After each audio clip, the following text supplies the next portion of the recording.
and set to burn. At last, the yearly Christmas race was in the clubhouse turn.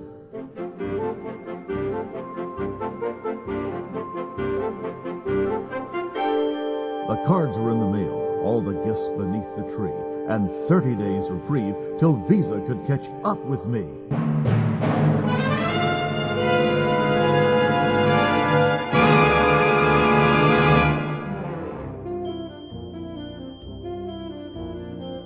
And though smug satisfaction seemed the order of the day, something still was nagging me and would not go away. A week before, I got a letter from my old great-aunt. It read, "Of course, I'll understand completely if you can't, but if you find you have some time, how wonderful if we could have a little chat and share a cup of Christmas tea."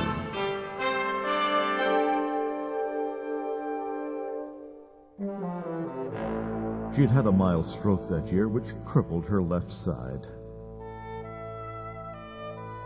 Though housebound now, my folks had said it hadn't hurt her pride.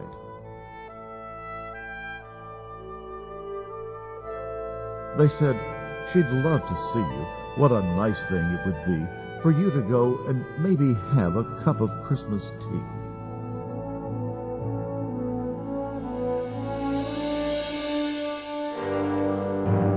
But boy, I didn't want to go. Oh, what a bitter pill to see an old relation and how far she'd gone downhill.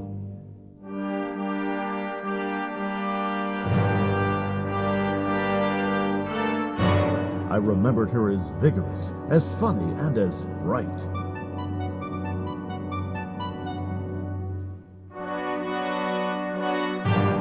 I remember Christmas Eves when she regaled us half the night.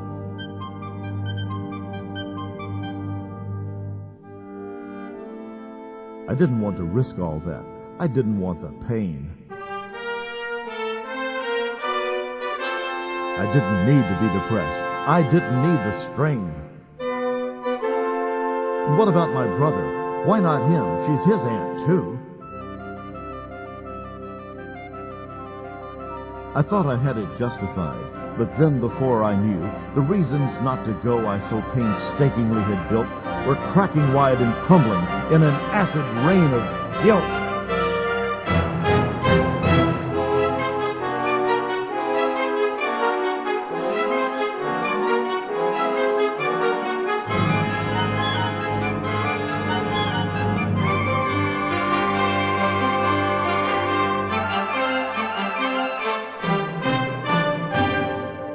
I put on boots and gloves and cap, shame stinging every pore. And armed with squeegee, sand, and map, I went out my front door. I drove in from the suburbs to the older part of town. The pastels of the newer homes gave way to gray and brown. I had that disembodied feeling as the car pulled up and stopped beside the wooden house that held the Christmas cup. How I got up to her door, I really couldn't tell. I watched my hand rise up and press the button of the bell. I waited, aided by my nervous rocking to and fro. And just as I was thinking I should turn around and go, I heard the rattle of the china in the hutch against the wall. The triple beat of 2 feet, and a crutch came down the hall.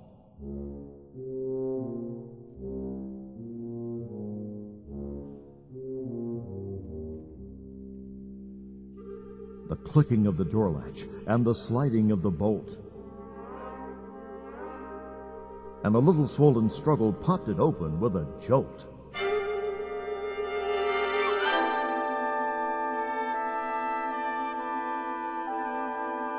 She stood there pale and tiny, looking fragile as an egg.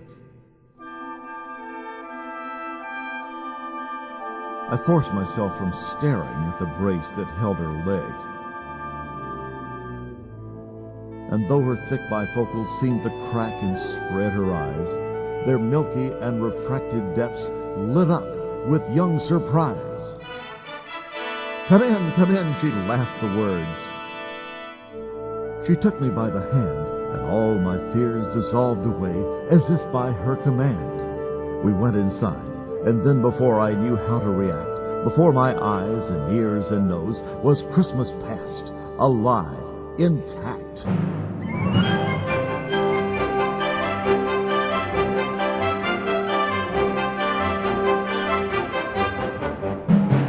The set of candied oranges, of cinnamon and pine, the antique wooden soldiers in their military line. The porcelain nativity I'd always loved so much, the Dresden, and the crystal I'd been told I mustn't touch.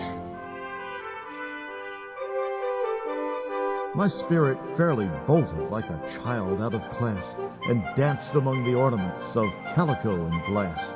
Like magic, I was 6 again, deep in a Christmas spell, steeped in the million memories the boy inside knew well.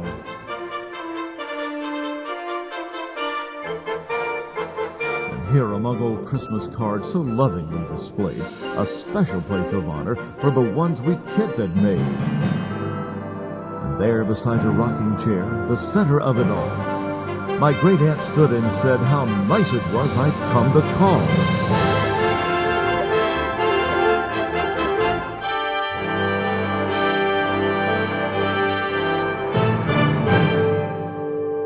I sat and rattled on about the weather and the flu. She listened very patiently, then smiled and said, "What's new?"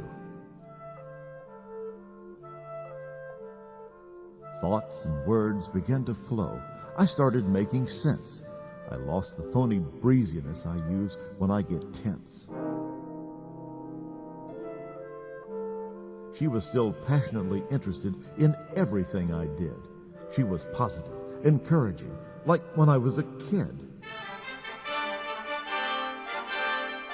Simple generalities still sent her into fits. She demanded the specifics, the particulars, the bits.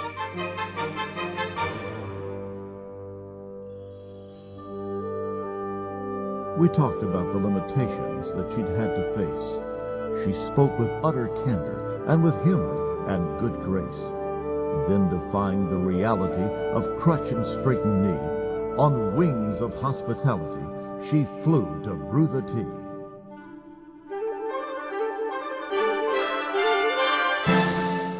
I sat alone with feelings that I hadn't had in years. I looked around at Christmas through a thick, hot blur of tears. And the candles and the holly she'd arranged on every shelf. The impossibly good cookies she still somehow baked herself. But these rich, tactile memories became quite pale and thin when measured by the Christmas my great-aunt kept deep within. Her body halved and nearly spent, but my great-aunt was whole. I saw a Christmas miracle, the triumph of a soul.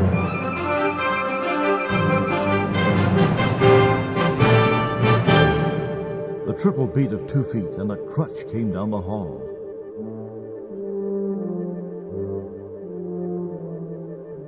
The rattle of the china in the hutch against the wall. She poured 2 cups. She smiled. And then she handed one to me. And then we settled back and had a cup of Christmas tea.